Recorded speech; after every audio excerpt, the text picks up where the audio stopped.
Salam sejahtera, terima kasih kerana bersama dengan saya di Nazilin Unity Channel. Kabar semalam yang hangat, 5 adun dikatakan bakal ditahan oleh SPRM, akhirnya ada jawapan. Kabar 5 adun Perlis bakal ditahan, SPRM akhirnya tampil, buka mulut dan buka cerita. Suruhanjaya Pencegahan Rasuah Malaysia, SPRM, tampil bersuara. Susulan laporan mendakwa, 5 adun di Perlis bakal ditahan dalam masa terdekat. Menurut Pengarah Kanan Bahagian Operasi Khas SPRM, Datuk Azmi Kamarul Zaman, dakwaan itu buat masa ini adalah tidak betul.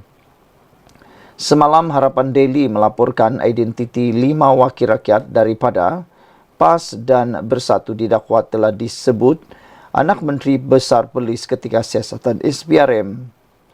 Sekumpulan anggota SPRM juga dilaporkan sudah berada di negeri itu selepas mendapat maklumat baharu.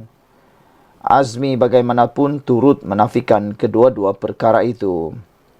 Buat masa ini, dakwaan tersebut tidak betul, katanya menurut Sinar Harian. Sementara itu, kertas siasatan berkaitan salah guna kuasa dan penyelewengan membabitkan anak kepada Menteri Besar Perlis serta beberapa individu lain sedang dilengkapkan. SPRM menjangkakan hasil siasatan diperoleh pada minggu hadapan.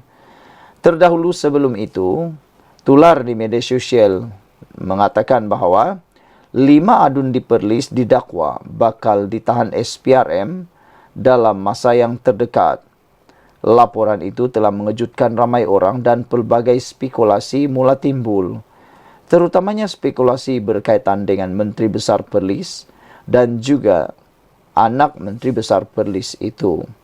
Sehingga ada yang mula berteka-teki, sehingga ada yang mula menjangka, sehingga ada yang mula meramal, ada yang sehingga ramalan mereka itu keterlaluan, dan ada yang kata Perikatan Nasional di Perlis mungkin sudah sampai ke tahap akhirnya. Seorang pemimpin politik kanan di Perlis mendakwa 5 adun di negeri itu bakal ditahan Suruhanjaya Pencegahan Rasuah Malaysia SPRM dalam masa terdekat. Ia susulan penahanan anak kepada Menteri Besar Perlis yang ditahan agensi itu hujung April lalu atas dakwaan membuat tuntutan palsu terhadap kerja yang tidak dilaksanakan berjumlah RM600,000. Ketika dihubungi Harapan Daily, ahli politik itu mendakwa, identiti 5 adun telah disebut sendiri oleh anak Menteri Besar Perlis, Syafiq, ketika siasatan oleh SPRM. Ahli politik dari Parti Kerajaan Perpaduan itu memberitahu dia peroleh maklumat tersebut dari sumber terdekat yang boleh dipercayai. Namun bila ditanya adakah sumber itu dari pegawai SPRM, dia menafikan. 5 wakil rakyat itu dipercayai pemimpin daripada PAS dan Bersatu. Beberapa pegawai SPRM turut dikatakan sudah berada di negeri itu bagi melakukan siasatan. Kata ahli politik berkenaan, isu tersebut memang sudah menjadi kecoh di Perlis. SPRM ramai sekarang dekat Perlis. Pegawai berkeliaran di sana sini, di sini sebab macam-macam sumber mereka dapat, kata laporan itu. Inilah yang sedang menjadi bualan ramai, katanya kepada Harapan Daily. Dakwanya ketika ini sedang berlaku pertukaran pegawai kanan kerajaan dengan drastik selepas beberapa pegawai turut ditahan dalam kes pemalsuan dokumen. Kebetulan pun Perlis sekarang ini pertukaran pegawai kanan kerajaan sedang berlaku dengan drastik.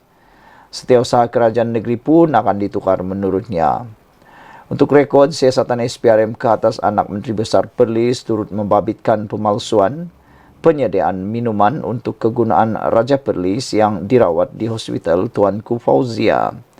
Berdasarkan dokumen arahan pembayaran bertarikh 19 Februari tahun ini, yang mendakwa telah membekalkan air kepada Raja Perlis dengan keseluruhan kos berjumlah RM19,505.10.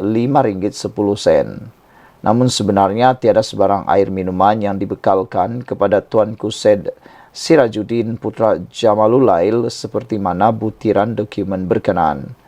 Muhammad Syukri Ramli turut disiasat SPRM susulan dakwaan salah guna kuasa memberi projek kepada anaknya yang memonopoli projek bekalan perkhidmatan dan kerja penyelenggaraan menggunakan 15 syarikat.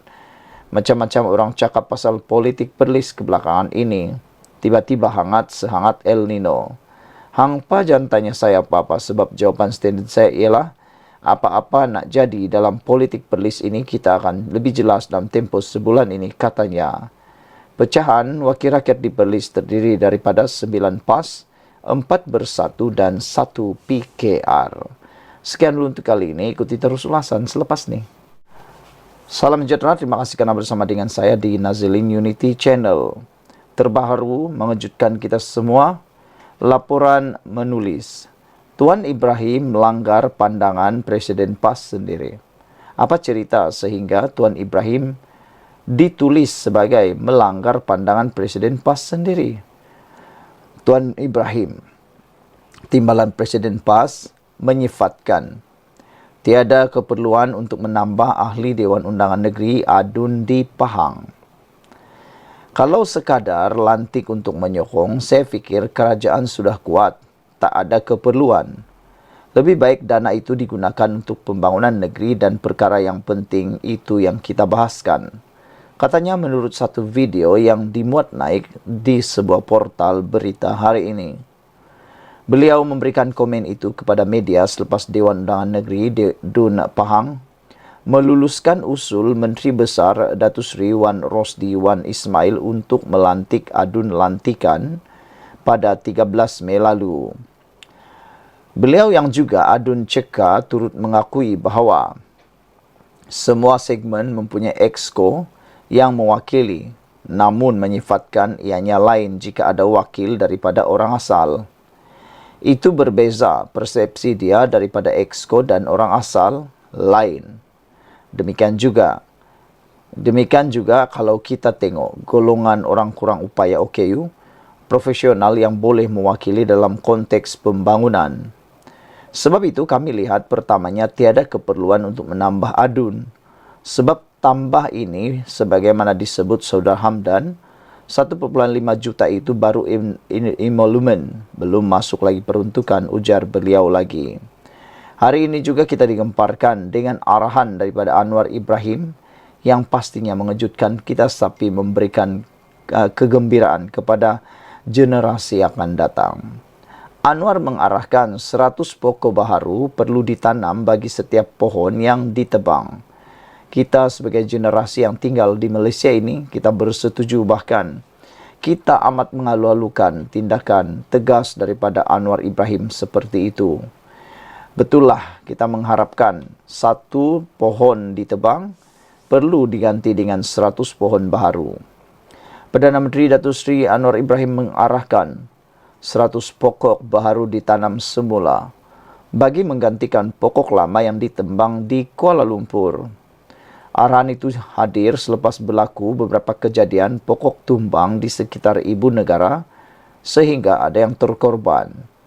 Anwar mengeluarkan arahan tersebut menerusi hantaran di platform X. Saya telah memberi arahan kepada Datuk Bandar iaitu bagi setiap pohon yang terpaksa dipotong, 100 pokok baharu wajib ditanam semula, katanya. Terdahulu, Menteri Wilayah Persekutuan Dr. Zaliha Mustafa mengarahkan agar Dewan Bandaraya Kuala Lumpur menebang pokok-pokok yang berisiko tinggi. Pada masa yang sama, DBKL juga diarahkan menambah baik pelan pengurusan pokok rendang dan menyediakan garis panduan baharu berkaitan pokok berusia atau berisiko tinggi. Saudara-saudara sekalian, penjawat awam ditahan selepas ditahan salah guna jawatan kerana meluluskan RM12,000 untuk kegunaan sendiri. Seorang penjawat awam di Seremban ditahan Suruhanjaya Pencegahan Rasuah Malaysia kerana disaki menyalahgunakan jawatannya untuk memohon dan meluluskan dana berjumlah RM12,000 untuk kepentingan dirinya. Suspek lelaki yang berusia 44 tahun itu ditahan kira-kira jam 7 malam semalam ketika hadir di Pejabat SPRM Negeri Sembilan.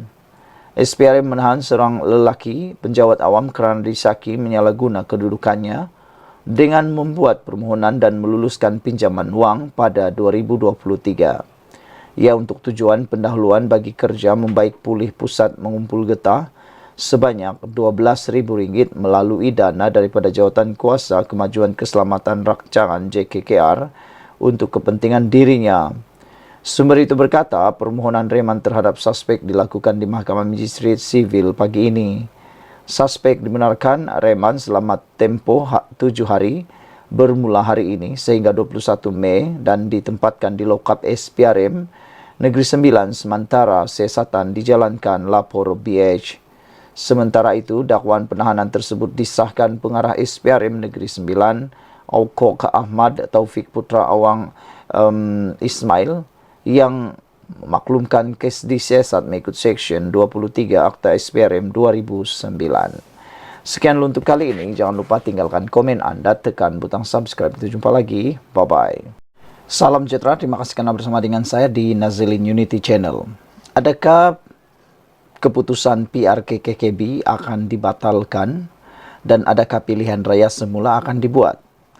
Ini terjadi apabila, mengikut satu laporan dalam Majority.com, Perikatan Nasional mahu hantar petisyen kepada SPR cabar kemenangan PH di KKB. Perikatan Nasional akan memfailkan petisyen kepada Suruhanjaya Pilihan Raya SPR mengenai keputusan pilihan raya kecil PRK Kuala Kubu Bahru jika mempunyai alasan yang mencukupi.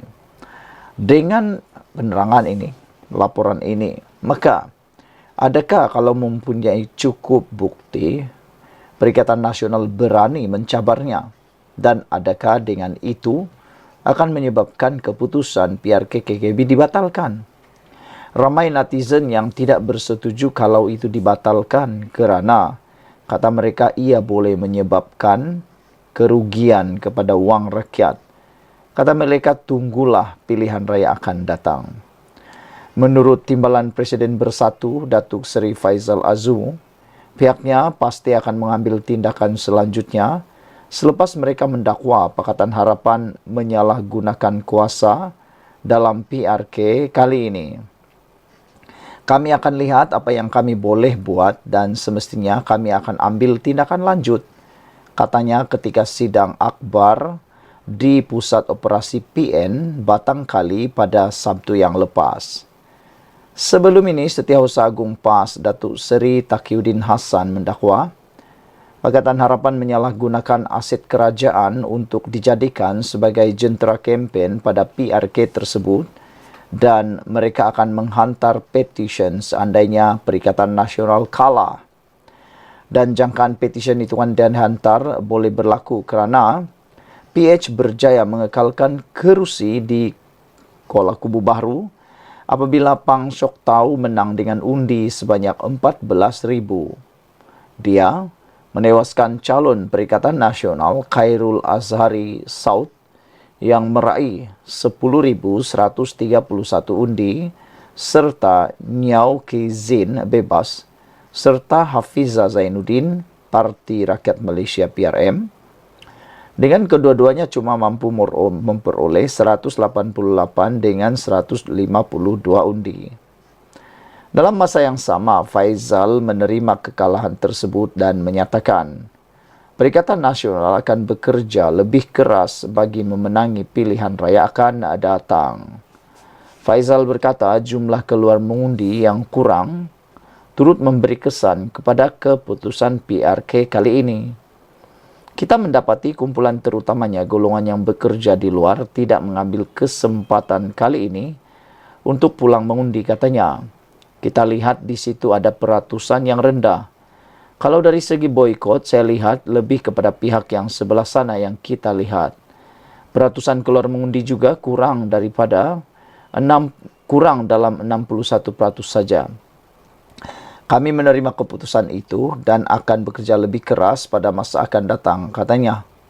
InsyaAllah kami akan kembali semula di Kuala Kubu Bahru, ujar Faizal lagi. Saudara-saudara sekalian, dengan ini adakah Perikatan Nasional benar-benar berani mencabar keputusan ini melalui petition? Dan benarkah mereka mempunyai bukti? Kalau tiada, maknanya itu hanya satu provokasi dan propaganda murahan. Sekian dulu untuk kali ini. Jangan lupa tinggalkan komen Anda. Sila tekan butang subscribe. Jumpa lagi.